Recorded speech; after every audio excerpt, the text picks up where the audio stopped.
What's up guys? Welcome back to the Classic Car Maintenance channel.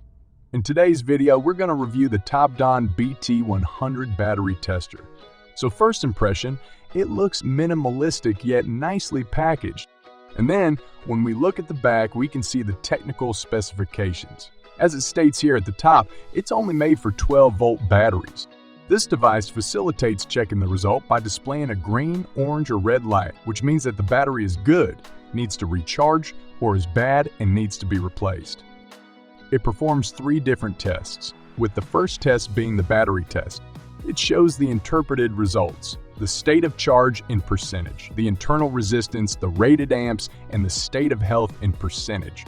The charging test will also display the interpreted result, alongside the unloaded and loaded voltage and the ripple. And finally, the cranking test will show you once again the interpreted result as well as the lowest cranking voltage and the cranking time. The BT100 can test batteries ranging from 100 to 2000 cold cranking amps or any of the other measurements mentioned here. That was it for the outside, I think. Looks promising. Now let's open it up and have a look. Okay, let's look at the battery tester itself. It sits nicely in your hand and gives good grip with these 3 indents for your fingers. Reduces the chance of accidentally dropping it when you have dirty or greasy hands from working on your car. It's got a nice big screen for easy reading, and here you have the 3 different lights that will light up depending on what result you have. It's got a little protector on the screen to prevent the screen from scratching during transport, but you can leave it on if you want. Let's try the buttons. They feel sturdy and give nice feedback with a clicky sound, which is nice. Gives a quality feel to it. This tester is also spark and reverse polarity protected. That's all for the battery tester itself. Let's have a look at the cable and clamps.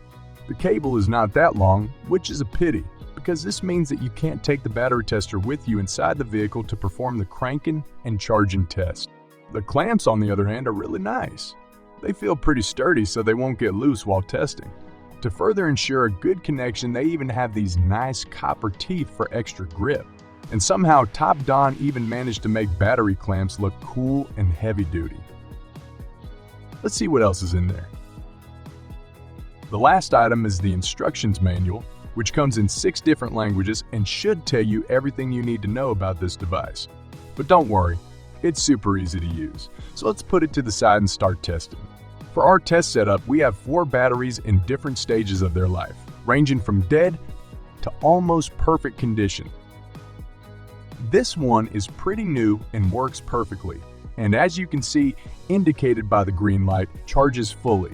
The second one is our backup battery and is a few years old but still works perfectly, holds its voltage and has enough power to crank a car.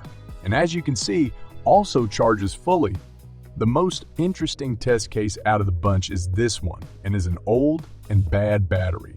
Because although it can hold its voltage and charges fully, as shown by our charger, it does not have enough power to crank a car anymore. And the final one is 10 plus years old and completely dead. It does not even charge fully anymore, although it has been hooked up to the charger for a couple of days now. Visually, you can see that it is bulging. And when you touch the battery, it feels a lot warmer compared to the other batteries, which is never a good sign. That's it for our test setup. Now let's see how well the battery tester performs. First, we're going to test the batteries with a voltmeter, what you normally would do to check if the battery is okay or not. The first one gives 1295, which is perfect and was expected of the newest battery. The second one, as we can see, also gives a great reading, 13.02 volts. Then this one, as you can see, gives a fake healthy reading of 13.07 volts, which would make you think that it is a perfectly healthy battery, but we know it isn't. And then the final one, as expected, gives a terrible reading of only 7.82 volts. Now let's see what the battery tester has to say about these 4 batteries. Let's first take off the little plastic protector that's still on the screen. There, much better already. To start using the battery tester, just hook it up to the battery post and it will use the battery power to power the device. It immediately turns on, and even without having to do anything, it gives you the voltage that it detects. Press any button you want and you'll go to the main menu. Then select the battery test. This one is an AGM battery, so we're going to select that. The next step is the standard to which your battery amps are rated.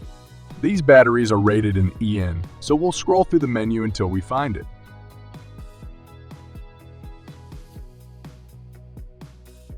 The last step is to select the right amount of cranking amps. This can simply be found on the battery itself. This one is 760. Afterwards, just press enter to select and the testing will begin. After processing for a bit, it will display all the measurements and tell you whether the battery is good or not. Its state of health is 82% and the charge is at 100%. It has a low internal resistance, and when compared to the original 760 cranking amps, it still has 688. As you can see, it is clearly a good battery, written in huge letters and indicated by a green light. Let's test the next battery. It shows just above 13 volts, just like the voltmeter did. Now let's test the internals. Once again, select the battery test and enter the correct parameters. Wait for it to process and there you have it. Just like we already knew from experience, this is a good battery. Now the next battery is going to be the real test to see if this device can filter out a bad battery that manages to maintain its voltage. Once again, select the battery test, change the parameters, and let it perform its test. And sure enough, this battery tester manages to detect that it's a bad battery.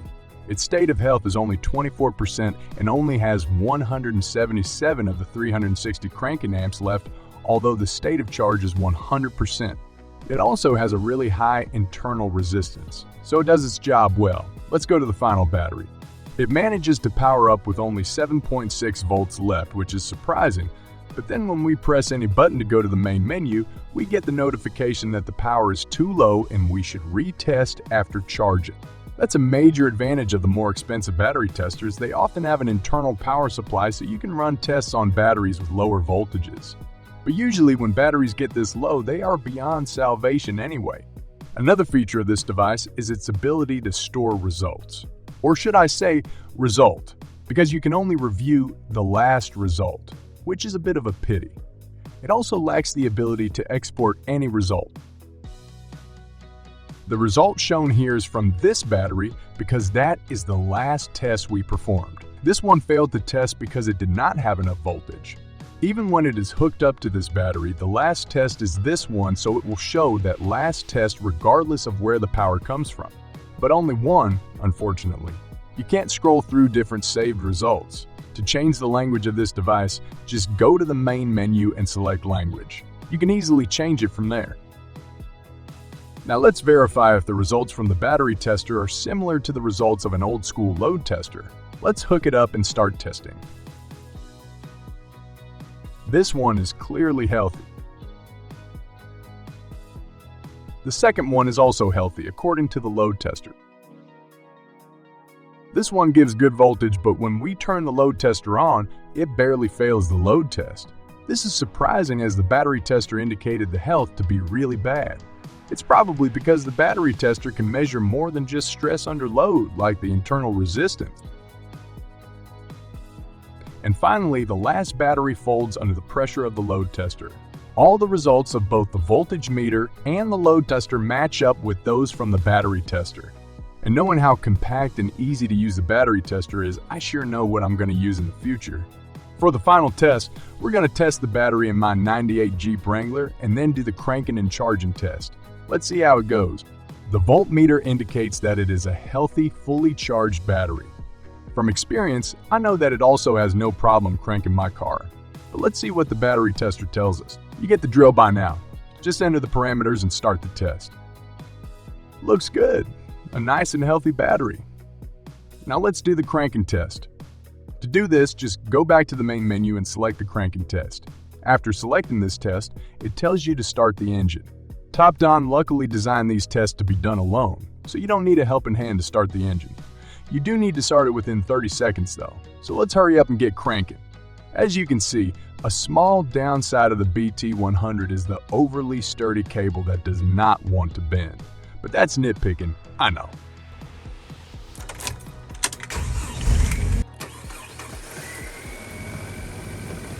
Once again, this battery performed well. A nice cranking time, and the voltage does not drop below 9 or 10 volts. Under these voltages, certain electronics can start to cause problems, and you don't want that.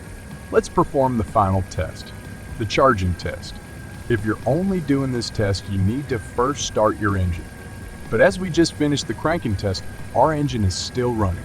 After confirming, the device starts performing a ripple test. This test is followed by a load test. When this test is finished running, you receive the instruction to increase the RPM to 2500 for 5 seconds.